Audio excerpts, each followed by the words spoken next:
What would you do if God asked you to go, to leave the ordinary and step into the unknown? Asia was really a scary place to me. It was just full of unknowns, and you know, I knew China was communist, and it was just like I just didn't feel like the people were going to be welcoming or accepting or warm or something. I just didn't ever feel like I would ever be able to fit into Asia, and I could never imagine myself there. I was nervous about Asia. I was nervous about the food. There's not a large Asian population where I lived, so it was a very foreign call. Paul and Lori Vernon are a couple who decided to answer that call and move from the United States to the mountains of Northern Thailand.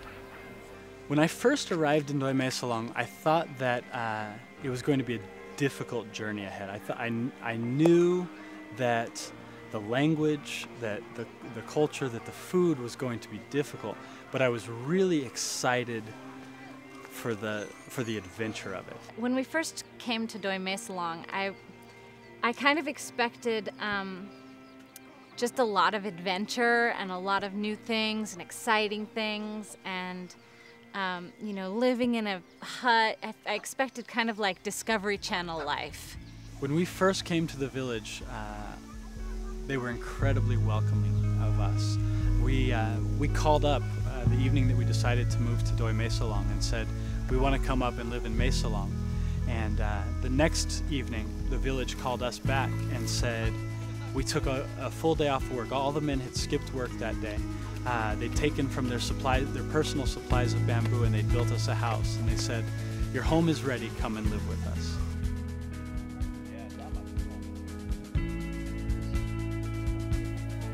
Quickly they realized God was honoring their obedience and calming their initial fears. Over the next 2 years, Paul and Lori continued to strengthen their bond with the community.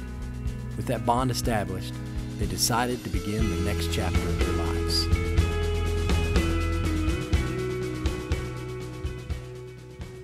Raising a child in a village is an awesome experience. I think it takes away a lot of the worry, because if you worry about dirt and stuff like that, you're just gonna die. So I had to get over the worry real early, and that was a really freeing thing.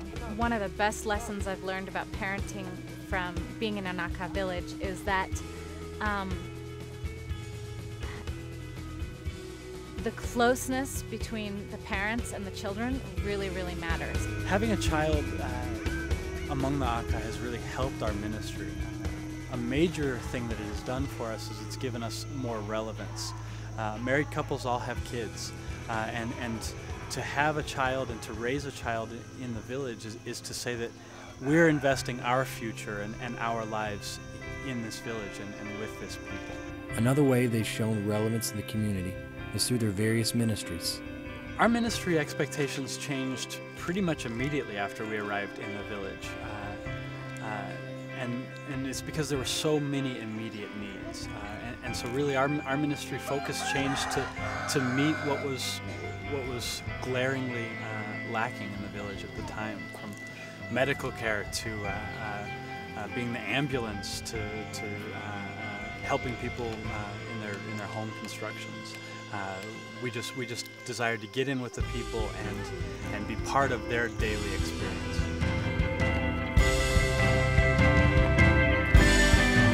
Their desire to follow God in an unknown place has brought them life's greatest adventures, challenges, and relationships.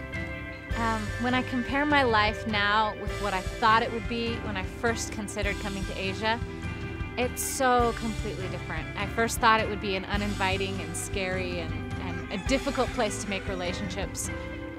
But now living in an Akha village, I see that's just absolutely the opposite. You know, God has given me such a passion and such a desire and such a love to be here with these people that I can't imagine being anywhere else, and I can't imagine doing anything else.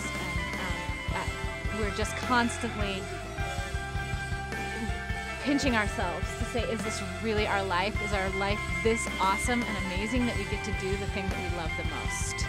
We say all the time, we love our lives as missionaries. We wouldn't trade our life for anything in the world.